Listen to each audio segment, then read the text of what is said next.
Headlines for this week include an emergency response course, the off-campus racial incident, and the chili cook-off. Stay tuned. WMCM's Week in Review is next.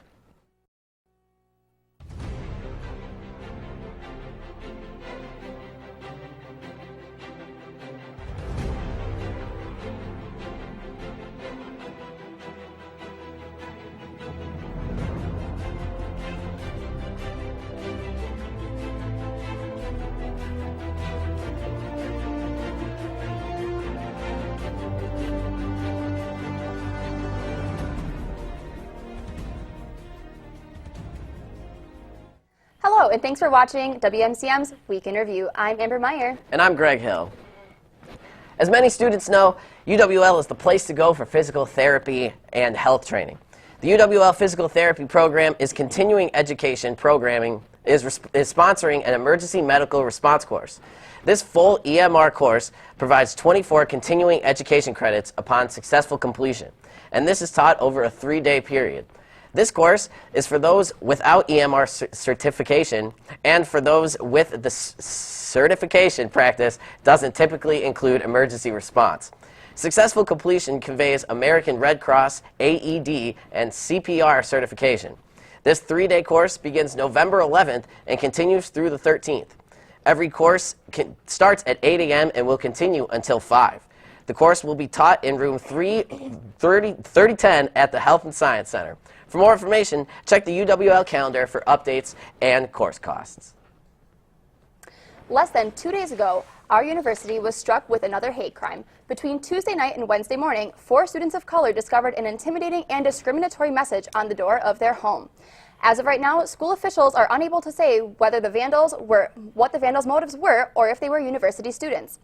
Many question the diversity and inclusive climate on and around campus. UWL Chancellor Joe Gao addressed the student body in an email discussing proposed action following the incident and his desire to help victims of these issues.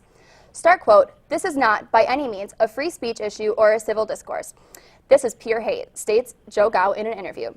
If you have any information about this hate crime, please contact the La Crosse Police Department at 608-897-7200. Further resources are also available on campus for those seeking support and assistance. Well, let me tell you, if there has been any question about whether to enroll here at the University of Wisconsin-La Crosse, Close-Up Visit Day is just what you need. Campus close-ups provide prospective new students and families the opportunity to learn more about this wonderful campus, including our academic programs, financial aid, and the admissions office. Members of the Vanguard organization will lead a panel discussion about campus life, and the day will conclude with a 1-hour walking tour of campus led by a current student. Campus Close-Up Visit Days take place tomorrow at 9:30 a.m. and will continue until 3:45 p.m. If you think you are too late and have missed out on registering, there is no worries because there is no limit to the number of guests that we include. For a full itinerary list and more information, head to our campus calendar page at our website, uwlax.edu. This last Tuesday, a pretty big event happened around our country. We sent out our WMCM crew to check out the rec center and see how the voting process was going for UWL students. UWL students and residents of La Crosse District 5, Wards 8 and 11 swarmed into the rec center to participate in their civic duty to vote for the new president of the United States of America. We asked the students coming out of the rec center how the voting process was. It was pretty easy because I actually registered in Minnesota, but they helped me re-register here, so that was pretty quick. And it was just basically we needed our student IDs and then our driver's license. The process here at La Crosse was very easy. It was quick and easy. Came in, got out in 20 minutes, and it was simple. Didn't really have any idea what I was doing. And I walked in, they helped me out. It was super easy, and they're all nice, and I was in and out in about 15, 20 minutes. We also asked students if this was their first time voting in a presidential election. Yeah, it is. Yes. Yes, it is. If you didn't want to vote because you didn't want to sit and wait in line all day, we found someone who has an idea for you come next presidential election. Absentee ballot is a pretty easy process. You just you get sent a ballot in the mail, and you fill it out like a normal ballot you would here at the rec. And then once you fill it out, just put it back in an envelope, send it away to the city hall of the city you live in, and they'll process your vote. So, and it's a pretty easy process. I think it's better than waiting in line here. For WMCM, this has been Caroline Ecker, Ty Bjornson, and Miles Garvey.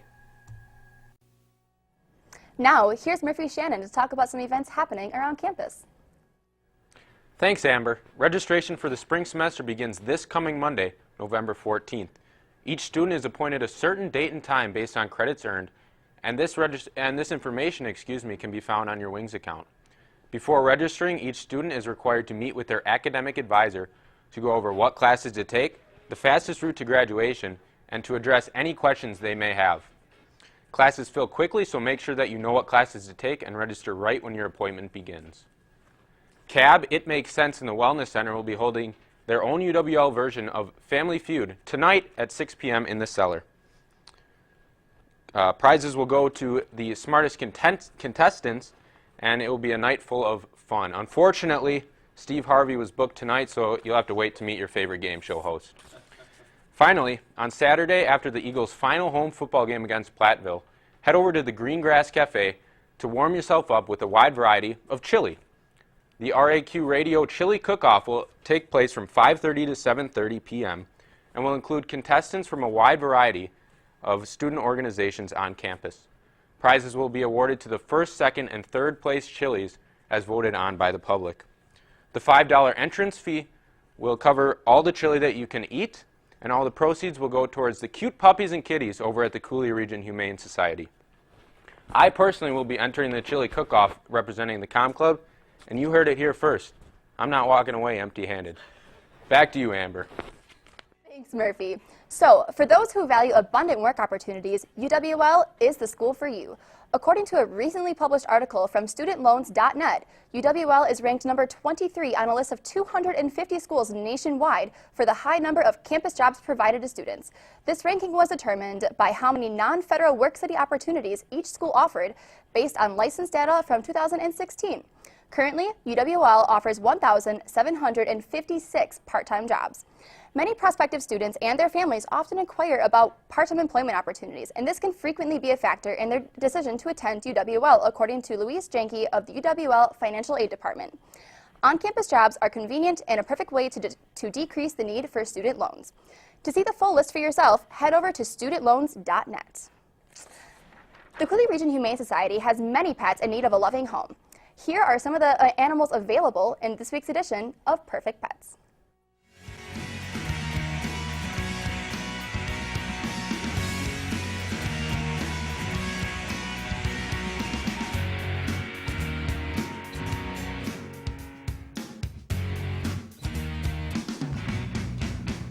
I'm Bo. I'm a 4-year-old Plot Hound Boxer mix. I'm very social, and despite my size, I love to snuggle up in your lap. Hi, I'm Holden. I'm a 6-year-old brown tiger. I'm very smart and playful, and I can't wait to leap into your heart. Hi, I'm Lola. I'm an 11-year-old pug. I'm sweet and well-mannered. I would love a quiet place to call home. Well, hey guys, I'm Petey. I'm a 10-month-old pit bull bulldog mix, and I'm super sweet and energetic and need lots of exercise. To find out more about adoption for these pets or others, contact the Cooley Region Humane Society at 781-4014. That number again for the Cooley Region Humane Society is 781-4014. Now, as Veterans Day approaches, UWL does its part to celebrate and honor those who make the ultimate sacrifice. UWL Athletics will be hosting a free breakfast on Veterans Day, November 11th, to honor all veterans who have served in the military to thank them for their service. It is encouraged all veterans, regardless of service time, attend this event, and this is for all service men and women. The breakfast will begin at 7 in the morning, followed by a recognition program to follow at 9:15 in the morning. This breakfast will be hosted on the in the field house of Mitchell Hall on the UWL campus. We all here at UWL extend our deepest appreciation to the members of our armed forces for all they do to keep this country safe and free. Now for a little self-promotion, we're going to take a look at all the wonderful sports shows we offer here on WMCM TV.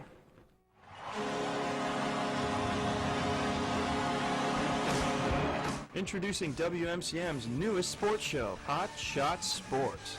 It's got games, memes, highlights, gifts, and everything else that you'd ever want from a sports show, like everything current from social media and all other sports action. So tune in to Charter Channel 989 and Campus Channel 6 for some hot shot sports. The biggest sports stories, then you need Sports Talk Live. They cover all sports all the time. From track and field, to soccer, to football, gymnastics, and just about everything in between. Sports Talk Live is your place for sports. Sports Talk Live, Tuesdays on WMCM TV. This Saturday, November 12th, UWL is hosting a Veterans Day football game in our own Roger Herring Stadium at the Veterans Memorial Sports Complex.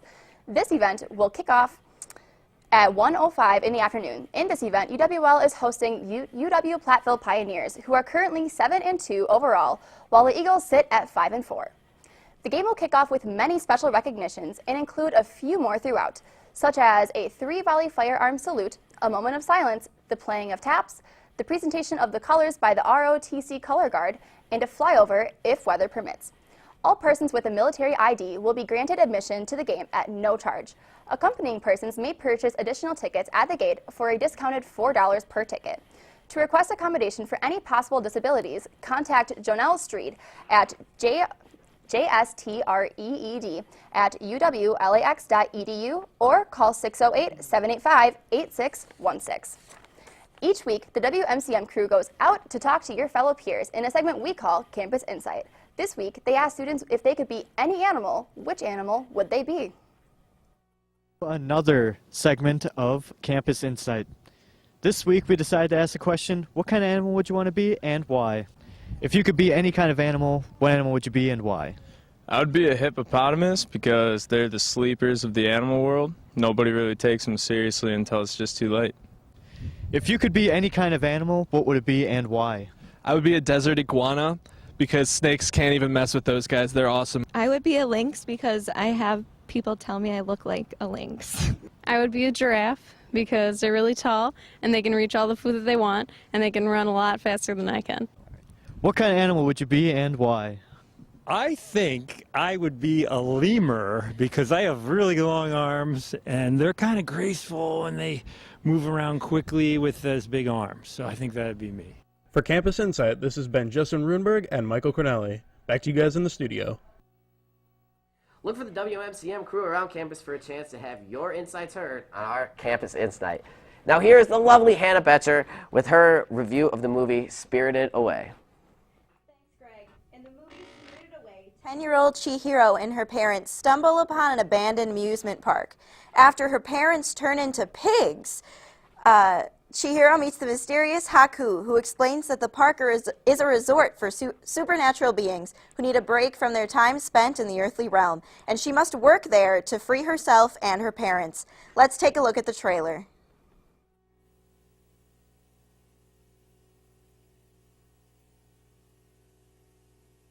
Walt Disney Studios presents a Studio Ghibli film. Honey, don't take a shortcut. You always get us lost. From master filmmaker Hayao Miyazaki. What is it? Come on, let's go in. I want to see what's on the other side. Where are you going? You shouldn't be here. Get out of here now! What? You've got to get across the river. Go! I'll distract them.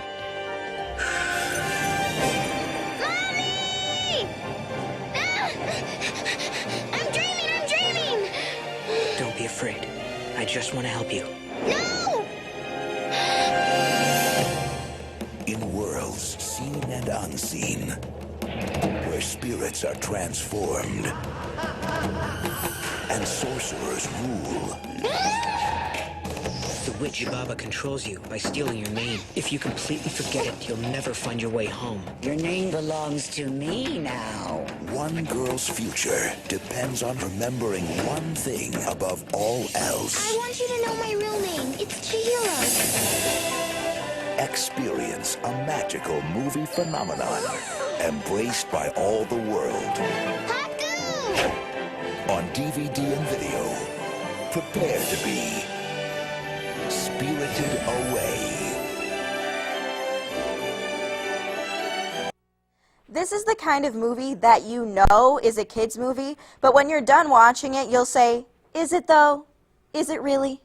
The movie starts out with this 10-year-old's parents being turned into pigs, and not cute little teacup pigs either, but big scary hogs. Excuse me, what? Then this kid is thrown into a spirit world full of ghosts that hate her because she's a human, and she essentially has to enter into slave labor to survive. And in order to get a job in the first place, she has to sign away her name. Oh, by the way, if she forgets her name, she has to stay there forever. This is a lot for a 10-year-old to handle. Someone get this kid some ice cream. I am an adult, and this movie made me be like, dang, what is going on here? Granted, it is the kind of movie I would have watched as a child, so that probably says something about me. It's a pretty cool movie, though. Cool story, cool animation, so I say go for it. Why not? Stay tuned to WMCM. Sam Woodworth will be back with this weekend's weather.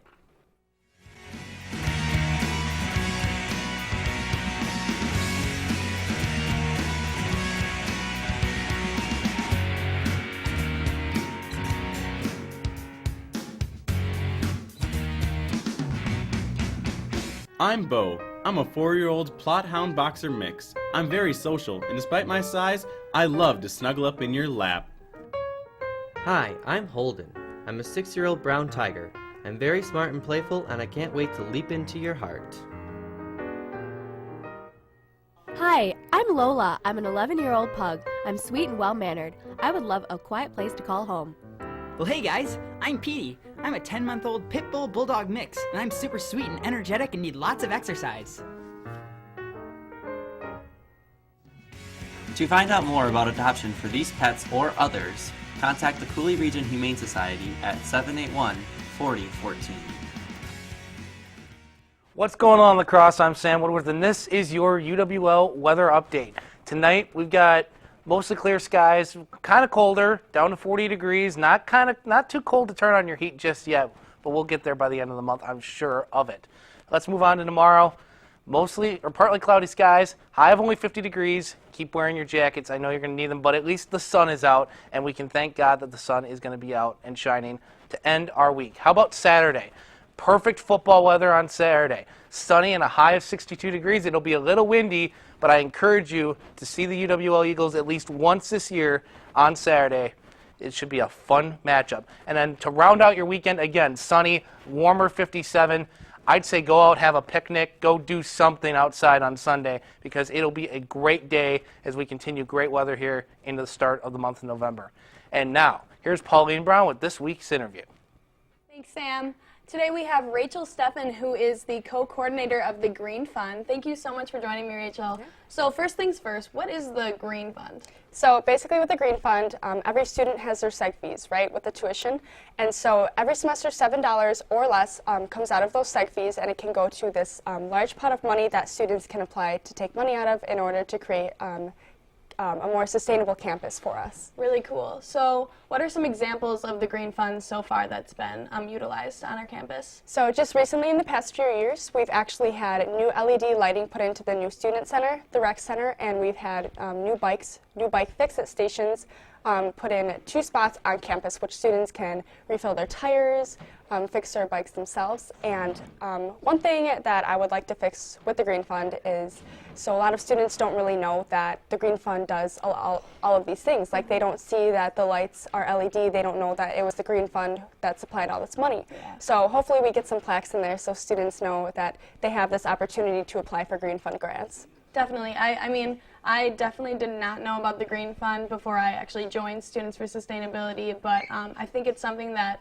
our students should really know because it's coming out of their tuition.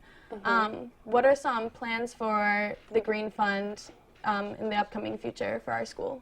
So this semester, Pauline, we're actually working on solar panels for the new rec edition. So basically, this whole new rec edition will be supplying more energy for the rec center. That will also make sure that the rec center is saving energy and money, and they can keep all their student jobs there. So that's another reason why the Green Fund is so important, because it does supply jobs as well. Definitely. So if someone were to want to apply for a Green Fund grant, what is kind of like the process? What should they do, and what should they know going into it?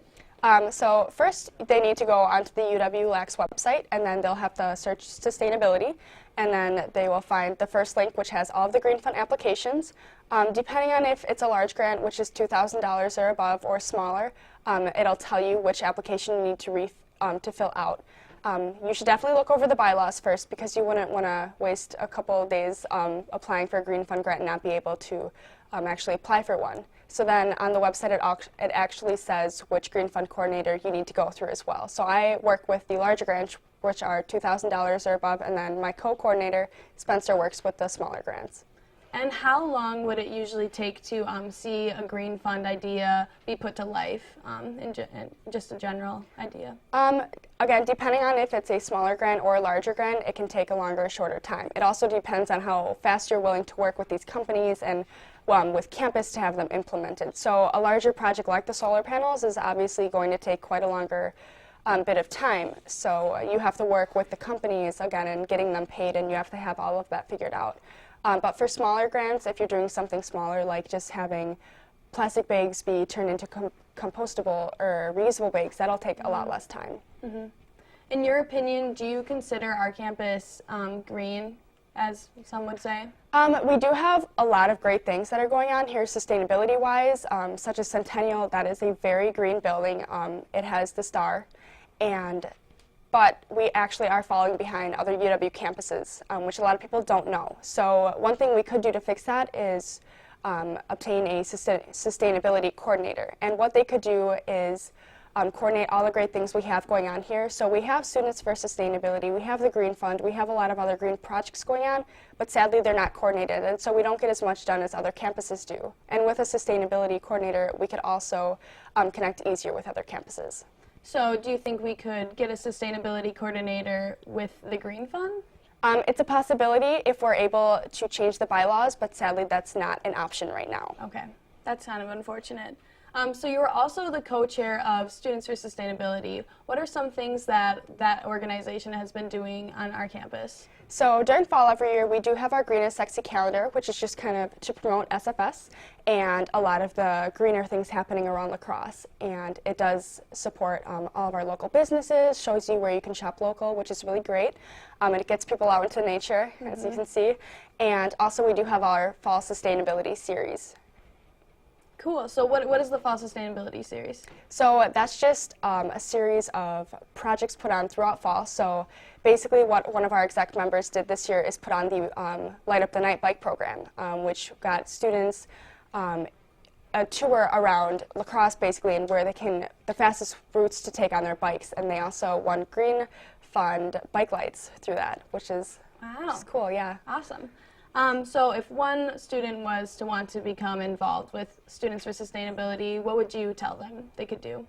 Just come to a meeting. You know, you can get your email in there, even if you can only make 1 or 2 meetings this semester, that's okay. It's a very relaxed group, very laid back. That's awesome. Thank you so much for joining me, Rachel. We've got Max Holden up next with this week's sports, but first let's take another look at those perfect pets.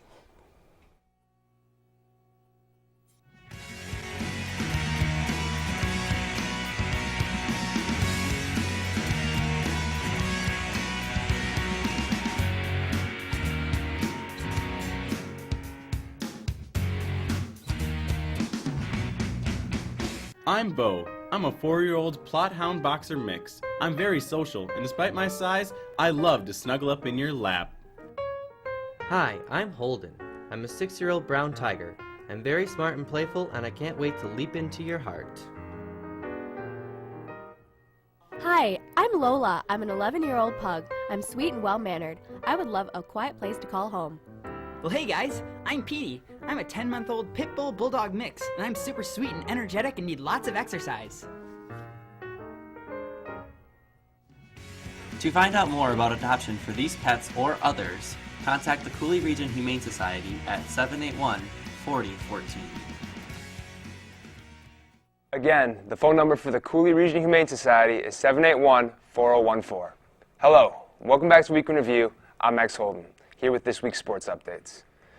UWO football dropped its 4th straight game this past Saturday after falling to the 5th-ranked UW Oshkosh Titans. The loss set the Eagles' record to 5-4 on the season and 2-4 in the conference play. The Titans, however, move on to 8-1 with 5-1 conference record. This started off as shaky for the Eagles after being forced to punt on their opening drive. Oshkosh then engineered an impressive drive of 70 yards on 70 plays, leading the score to 6-0 after missing the extra point. UWL's Tyler Yagi was then intercepted on the subsequent drive, resulting in an Eli Wettstein field goal, putting Oshkosh up 9-0 with 4 minutes and 47 seconds remaining in the first half.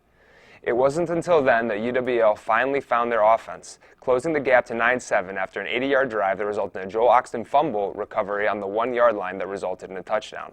At the half, the Eagles found themselves in a 2-possession game with the score at 23-14. The Titans, however, would not be denied, determined to beat the Eagles for the 6th consecutive year, with a touchdown pass from Brett Casper to Jacob Grant giving the Titans a 30-14 lead. The Eagles fought back when Oxton found the end zone for the second time that Saturday. A successful 2-point conversion brought the UWL within a 1-possession game in the fourth quarter. The rest of the game was all Titans, scoring 3 more touchdowns to the Eagles' 1 and resulting in a final score of 51-29. The Eagles finished with 382 yards of offense and were 4 for 4 in the red zone. Despite the loss, they hope to continue that offensive success next Saturday when the 11th-ranked Platteville visits the Roger Harrisburg Stadium at Veterans Memorial Sports Complex for UWL's Senior Day. The 5th-ranked women's soccer team faced off against 6th-ranked UW Whitewater this past Saturday in the WIAC Conference Tournament Championship game. The Eagles making their 3rd appearance in the Conference Championship game since 1999. The stakes were high as the winner of this game would receive an automatic bid to this year's NCAA tournament. After a scoreless and defensively dominated first half, the Eagles fell to the Warhawks 3-0 after second-half goals from Warhawks Mary Lesperance, Morgan Beatty, and Jordan Jackson. Despite being denied a bid at the large NCAA tournament, UWL ends their season at an impressive 14-5 and had 6 players named to the WIAC All-Conference team. These players being recognized for their excellent work throughout the season were Maddie Granos, Haley Stevens, Megan Carroll, Margaret Herrings, and freshman Haley Harkmeyer. Look at the freshie getting it done. This is a historic occurrence for UWL, as this is the only time ever in UWL history that 6 players have been named to the all-conference team. And lastly, for sports, good news for the Bird Gang. The UWL volleyball girls team has indeed earned a ticket to the big dance, earning an at-large bid from the NCAA selection committee this past Monday. The Eagles, who are 22-5 this season, earning a share of the WIAC title with UW Whitewater and Oshkosh, will face off against the University of St. Thomas tonight at 5:30 p.m. at the Erickson Center located at the University of Northwestern Minnesota. This marks UWL's 2nd straight trip to the tournament as they look to build upon the success of the most recent and previous season. UWL did manage to beat St. Thomas once already during the regular season, winning 3-1, but the Eagles say they aren't looking past St. Thomas even with a previous victory already under their belt. UWL will be playing for an opportunity to take on the winner of the St. Norbert North matchup in the 2nd round this Friday and a chance to play the tournament's quarterfinal matchup on Saturday. And that's all for this week's sports.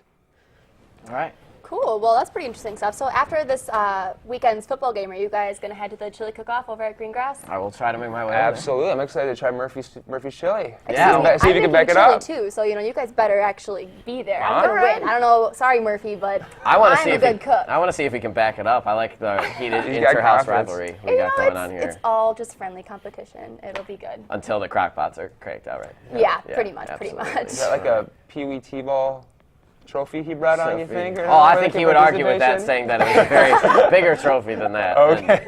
I'm looking forward to seeing. I think it's about the reputation behind the trophy more than the actual trophy itself. You know, I mean, if I can make the best chili there, I'm gonna go down in WMCM history. So. Eternal glory. Exactly. All right. Forever heated. Like the chili. Yeah, absolutely. Oh. For Max Holden and Amber Meyer, my name is Greg Hill. Thank you for watching WOCM's Week in Review. Make sure to join us next Thursday at 4:30 right here on Campus Channel 200 and Digital Channel 989.